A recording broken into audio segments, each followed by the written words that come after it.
su fekkee ni situation bi demee na nii nag bay laal ay nit yu takk der dafay poser problème, mais on ne peut pas s'empêcher de penser comme ça et de le dire à haute voix. Pourquoi? Parce que jàmm réew mi daf ci dépendre. Il faut que ces questions là ni nga xam ni moom la ko autorité yi nangoo laal ñeme ko laal ba mu nekk événement ci réew mi ñooñu di réagir ñi fi nekk amoon contrat kat nekk ci biir police jóge nañ fi nanu xam ne ak lu ci ay mënti doon suba loolu réalité bu forte la. ñooñu dañuy teg seeni gànnaay summi seen tenue daal di dem duggaat ci biir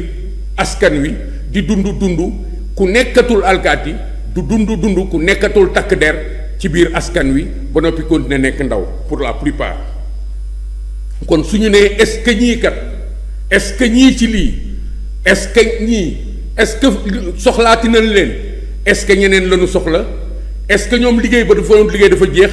est-ce que problème mu xaalis la. dafa am ay est-ce que yu nekk ci biir le plus simple et le plus heureux c'est que ñu ni woy ministère de l'intérieur dafa bëgg économiser xaalis boobu mu leen doon fay parce que seen contrat jeex na ameelatu leen dara mais bu demee ba du doon problème mu xaalis rek est-ce que ministère de l'intérieur dafa leen bàyyi ñu dem te fekk soxla na leen ba léegi est-ce que ministre de l'intérieur dafa leen bàyyi ñu dem soxla na leen ba léegi mais dafa bëgg ñeneen def liggéey boobu c'est des questions que les gens se posent. Et loolu dafa nekk ci débat wu problème bi c'est un problème très sérieux moo tax il faut que nit ñi di ci wax pour ñu comprendre ni dès l'instant où nga ni ñii kat dañ doon takk der loo ci laal rek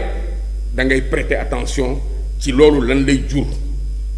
surtout nag su fekkee ni ay at ñu ngi ci biir caserne yi di dem di dellu si di fayeeku d'abord en tant que nit nga xam nga changer nga seen situation yi. dugal nga leen ci situation vulnérabilité ça veut dire que dugal ngeen situation bi nga xam ni seen àddina day commencer naqadi dañuy dem ba dootuñu mën a seen bopp da ngay créer yeneen personnage ngay indi beneen contexte nga leen di dugal yooyu yëpp dafa di li nga xam ni moom mooy nekk ci diggante bi te fekk ñoom miin nañu nekk ci biir police bi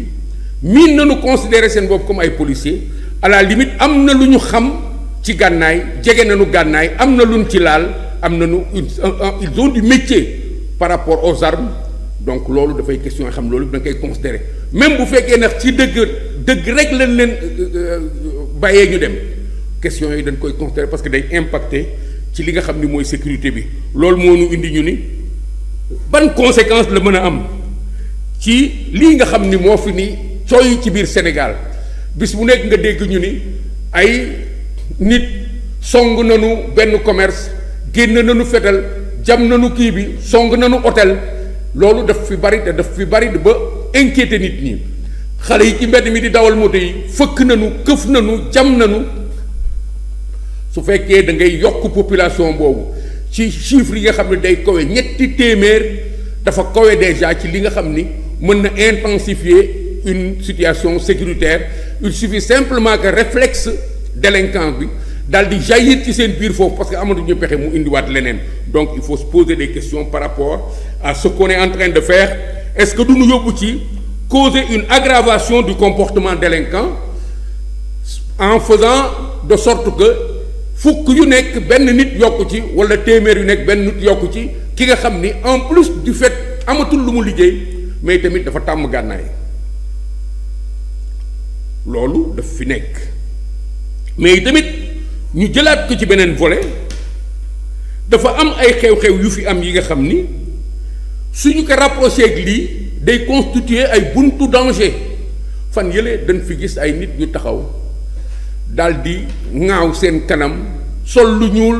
sol mbaxana daal di ni ñoom ñooy les boucliers du projet ñu wax leen ni lii kat du gan ci àddina bi parce que booy xool yenn réew yi Guinée Conakry bi amoon na milice Tunisie amoon na milice Haïti amoon na milice yenn réew yi nga xam ni yépp nguuru par force lañ fa moo fa nekk dañuy entretenir milice lan mooy milice mooy ay nit yi nga xam ni le minimum dinañ leen jox ay yat ak ay paaka le maximum dinañ leen jox ay fetal comme ay militaire comme ay policier comme ay gendarme te duñu militaire duñu policier duñu gendarme te dañ leen di organiser di leen fay mais ñoom seen liggéey yépp mooy aar li nga xam ni moom mooy nguur gi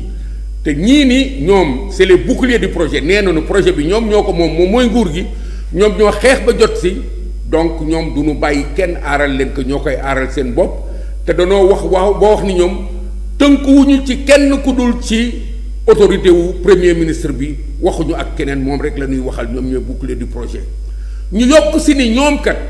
ci ni nga xam ni nañ toll woon démb front la ñu xam parce que ñu ngi woon ci biir xeex bi on va faire le débat sur cette question là ailleurs parce que xajul fii mais tamit ñu yokkaat ci encore ni ñoom ñu ngi dem ci mbedd mi di dem di seeti buujumaan yi di dem di seeti toxkatu yàmbaay yi di dem di seeti ñi nekk ci baar yi di leen jël di leen dugal ci biir li ñu tudd bouclier parce que dañ leen di joxaat beneen chance ci beneen dund.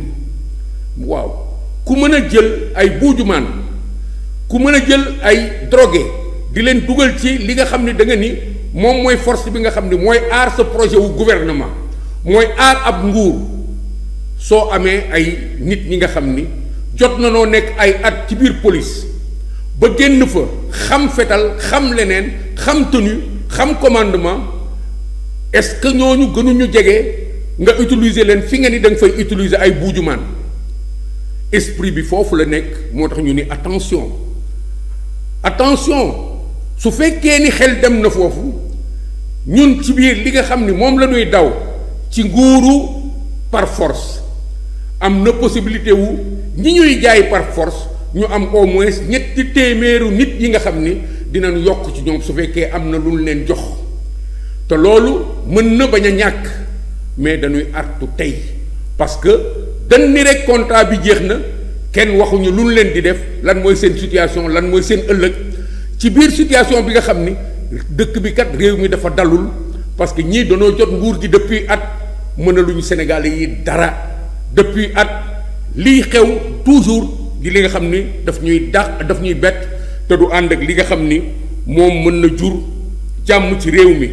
donc ay agent de police walla ay assistant de police yi nga xam ni nekkoon nañu ci biir police bi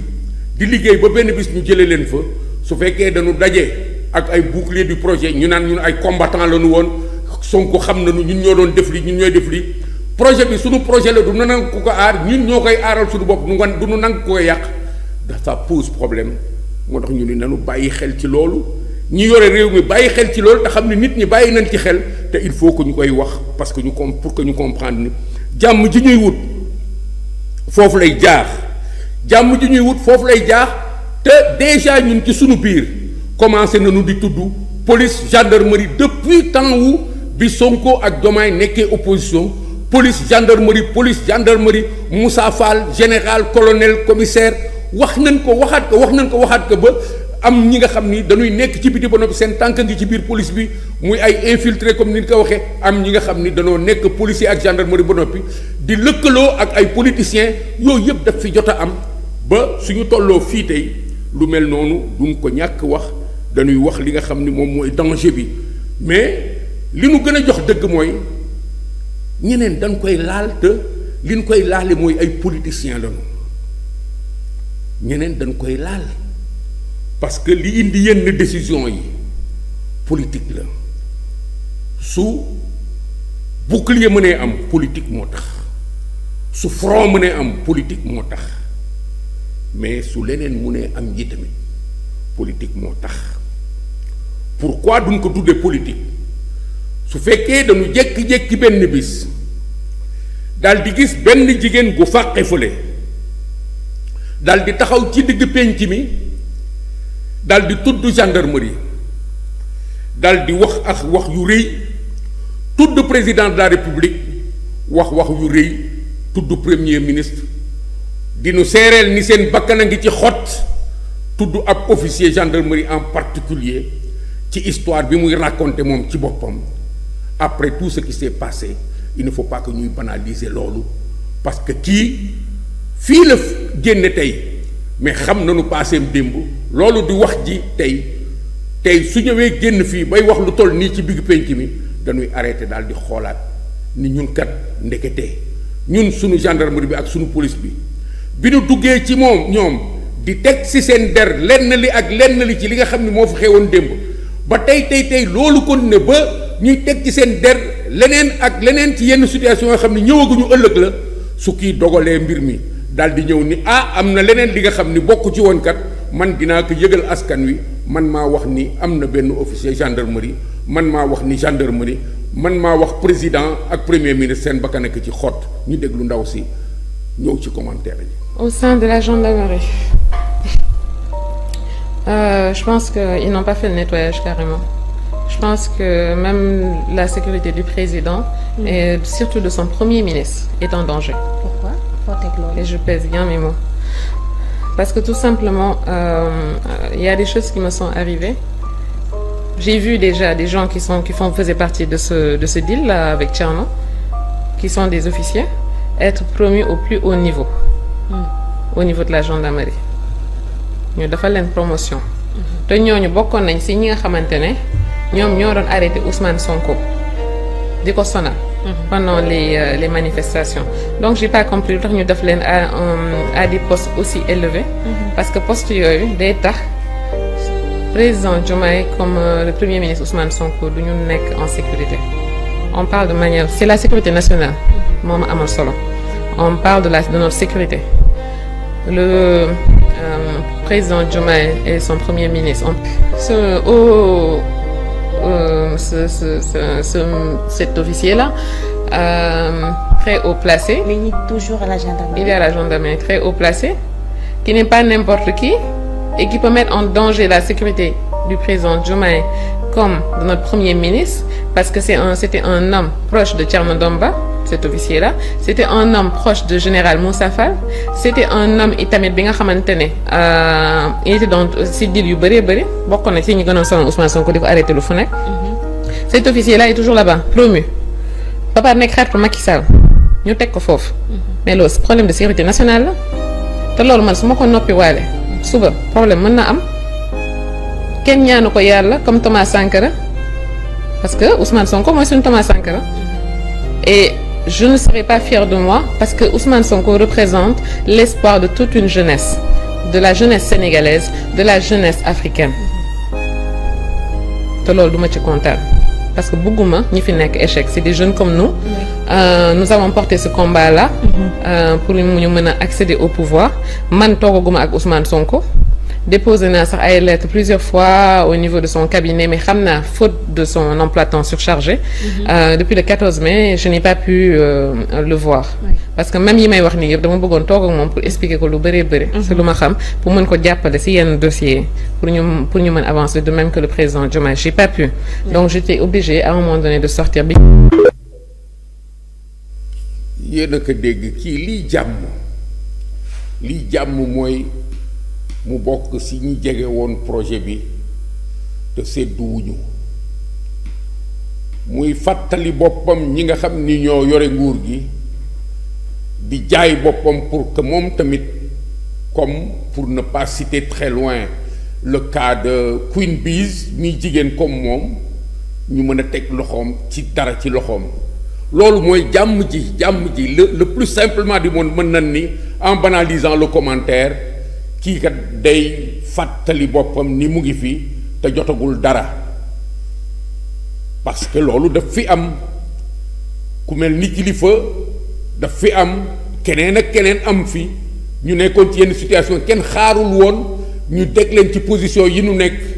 jox leen ay ndomba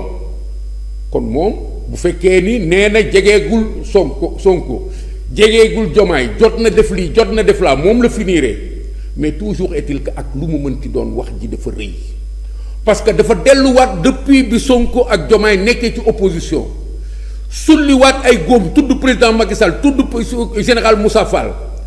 tudd benn officier bu mu joxul turam daal ni dañ ko defal promotion pour que mu dem ci kaw te fi mu taxaw kat foofu mën na dafa bokkoon d'abord ci li nga xam ni ay su fekkoon àgg na dinañu mën a dal ci kaw Ousmane Sonko parce que ku jege woon Moussa Fall la woon mais tamit wax ni tey kooku fi mu taxaw dafa nekk un danger pour président Diomaye ak premier ministre wax yu rëy yooyu mooy problème bi fii ci situation bii nu nekk nii wax yu rëy yooyu ci moment bi nga xam ni loo indi ci situation bi day am signification pourquoi parce que déjà avant moom ñu ngi àtte ñi nga xam ni ñoom ñoo nekkoon ay takk der te ñu boole leen ci ñi nga xam ni nee nañu bi Sonko ak Diomaye nekk ci opposition ñoom ñoo doon rey nit ñi problème loi interprétative bi dafa indi wax ji nga xam ni dafa beesalaat lii su keneen ñëwee beesalaat ko ba ci tudd ay nit beesalaat ko bay indi leneen ci responsabilité wu président Macky Sall responsabilité wu comment dirais-je encore général Moussa Fall ba di leen tudd directement mais dafay poser problème ci ñun fan la ñu jëm ak fu ñu toll ba tout le temps depuis ce phénomène de Pastef tout le temps ñu ngi ci général colonel caporal policier gendarme rey jàpp dóor et ñi koy def c'est à des fins de propagande politique wala dafa am lu ñu bëgg régler ci seen situation moo tax ñuy dugal lu mel noonu moo tax ñu ni c'est très important que ñu souligner que ni kii kat wax na mën na doon opportuniste simplement bi nga xam ne day wone boppam pour ñu mën ko sédd moom ci nguur gi mais mën na bañ a doon loolu li muy wax mën na nekk dëgg ak fi mu ko fekk parce que dafa fekk woon démb auquel cas est-ce que on ne la prendrait pas au sérieux pour seet fan la ñuy taxaw moom ba régler problème yu soulever parce que déjà ci boobu tendance nit ñi ñu ngi taxaw di xaar fan la ñuy génn ci problème mu alkaati yi ak gendarme yi lu wax ni ñoo rey 80 personnes yi nga xam ne dañ fi dee kon suñ ci yokkalee ki nga xam ni wala ñi nga xam ni kat dañu risquer ëllëg ñu fiy indi situation bu grave di ci tudd président de la République ak premier ministre bay tudd officier de gendarmerie bi nga xam ni defal nañ ko promotion loolu dafay doon lu doy waar di nga xam ni il faut ñu taxaw si moo tax ñu ni mais finalement kii mooy kan soo nee diw ak diw lii la tudd lii la sant doyut moom fan la jógee ba mën a taxaw ci plateau ñu xalaat ni war nañ ko jox micro mu wax kan la woon démb ci lii nga xam ni mooy projet wu Pastef bi ak si fii ak lan la taxaw ba war wax ci gendarmerie mooy kan ak moom lan la yaakaar ni fii am na ko importance ci biir système bi ba ñu war ko sédd parce que du ñu évacuer boobu aspect parce que mooy dalal suñu xel ni kii daal du dara lu dul nit ku opportuniste di seet nu muy fàttalee boppam dugal na tànk dugal loxo jotul dara mais mu ngi seet leneen mais soo ko comparé nag ak li nga xam ni moo fi jot a xew da ngay avertir parce que ak lu mu mënti doon fii mu taxaw mënoon na utiliser beneen prétexte mais lan la xam moom lan mooy dundam moom ba au lieu que mu wax ci leneen wax ci ceeb wax ci dëwlin wax ci agriculture wax ci leneen wax ci justice ba muy dugg nag di wax ay gendarmerie officier de gendarmerie moom lan la xam et finalement lan la xam bi dafa am importance parce que lii muy wax kat sunu jàmm ak sunu salaam daf ci nekk Sénégal moo nekk en danger et c'est constamment ça qui nous pousse à sortir pour parler de ce qui se trame autour des forces de défense et de sécurité lu tax ñu war a noppi ci ñuy def n'importe comment ci force de défense et sécurité alors que bi njëkk bi jaxasoo ñépp dañu dawoon fatu bàyyi leen ak biti bi ñu dox ba Sénégal delluwaat ba ñu mën fi organiser élection dox ba ñuy jot ci nguur gi léegi am police indi gendarmerie am gendarmerie indi police kan moo rey ñoom la kan moo torturer ñoom la kan moo bon ñoom la ak seen ay officiers ak seen ay chef ak ñi fi nekkoon comme autorité loolu jurul jàmm est-ce que volontairement la ko pouvoir bi wut parce que fii mu toll il faut que mu nekk ci ñu nekk ci ay yëngu-yëngu parce que li askan bi doon xaar ci moom indiwu ko est-ce que seen projet musta nekk en réalité jot ci nguur gi ba noppi forcé ñu ko te duñ fi indi dara duñu fajal askan wi dara parce que seen projet bopp moo doon jot ci nguur gi point bu fekkee loolu am na maintenant quoi faire lan lañu war a def la première des choses mooy ñoom ñoo yore nguur gi lan lañu war a def ñun dañoo bëgg yuuxu ba ñoom ñu réagir arrêter phénomène bii nga xam ni mu ngi jëm ci alkaati ak policier ak gendarme parce que loolu jigul réew mi te ci épisode bii ñu wax ak kii wax ak moom ani alkaati yi ani procureur mais nanu wax ak moom parce que li mu wax rëy na du ñu ngi ni Abdou Nguer kat feu Badio Camara génn na àddina ci li nit ñi wax dafa yëy yàbbi ci ñu woo ko woo ñeneen mais kii li mu wax àddina bi dafa waroon arrêter parce que dafa ni ça met en danger la vie du président de la République et du premier ministre lii kat mën na jotale ay nit ci bakkanu président de la République ak bakkanu premier ministre kon dañ ko war a woo Sénégal yépp xam ni woo nañ ko ñu wax ak moom Sénégal yépp xam ni waxat nañ ak moom loolu moo jox sujet bi importance ñi nga xam ni ñoo yore réew mi dañu war a réagir te duñ ko def ci suuf di ko nëbb réagir te duñ ko def réagiru par loo fexe ba ñun ñu fàtte ko parce que loolu yàgg na fi à chaque fois que une personne se signale comme étant une personne proche de Pastef lu ko neex lay wax on ne va pas citer ici on en a assez de ça dafa doy Sénégal gi nekk Sénégalu ñaari vitesse nga xam ni tous les jours nit dafay jóg d'une manière générale nit day jóg wax lu ko neex saaga sax tudd ay dossier tudd ay yeneen affaires yu am importance kenn du ko wax dara parce que moom ci la bokk su fekkee ni loolu mooy kaawu ndaw si le pays n'est pas encore sorti du trou su fekkee ni nit mën na taxaw comme ni mu ko defee moom wax ak kanamam dëgër fit dëgër bët tudd officier tudd ay gendarmerie tudd ay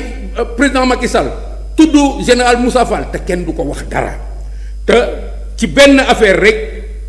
su ndaw nee nañu Abdou Nguer demal wuy ji c'est pas pour défendre Abdou Nguer wax naa leen ko tout à l'heure c'est en toute responsabilité que Abdou Nguer parle suñ ko woowee donc nous sommes d'accord que ni woo nañ que nous espérons simplement que ni kenn du jalgati yoon par rapport ak moom kenn du teg ci deram li nga xam ni du responsabilité am loolu la ñuy xalaat mais kii nag pour que mu wax ba noppi jóge fi kenn woowu ko ça va être un problème kii nañ ko woo Sénégalais yi dañ leen war a dalal parce que danoo sonn ba fal ay nit te amuñu dara Sénégalais yi dañ leen war a dalal parce que at a ngi nii ñuy jël nit ñi di dugal ci kaso bi soo laajee koo fi laaj ci autorité mu ni non ñun forcé wuñu kenn ñun yóbbu ci kaso bi ñoo ko def te Sénégal yi xam nañ ni nguuru jaay doole nii lay commencer Sénégal yi danoo sonn ci ay nit di def lu leen neex ñeneen ñi ñu leen di tere ñu def li nga xam ni seen droit la lu tax ñuy tere nit ñi marché lu tax ñuy tere nit ñi wax lu tax loo wax ñu mel ni temps bi ñu wax naan agent secret yi ñu ngi ci biir dëkk bi hé noppi li ngay wax boo ko xamul suñ la déggee dina la yóbbu lu tax ñu bëgg dellu ci moment boobu nga xam ni nit ñi balaa ñuy wax doo sax wóolu sa jabar lu tax ñu bëgg dellu ci moment boobu ci biir situation bi ñu am ñi nga xam ne nag ñoom ci digg penc mi la ñuy taxaw di toj di wax lu leen neex te kenn du leen laal ce n'est pas normal il faut que nit ñi di wax ci loolu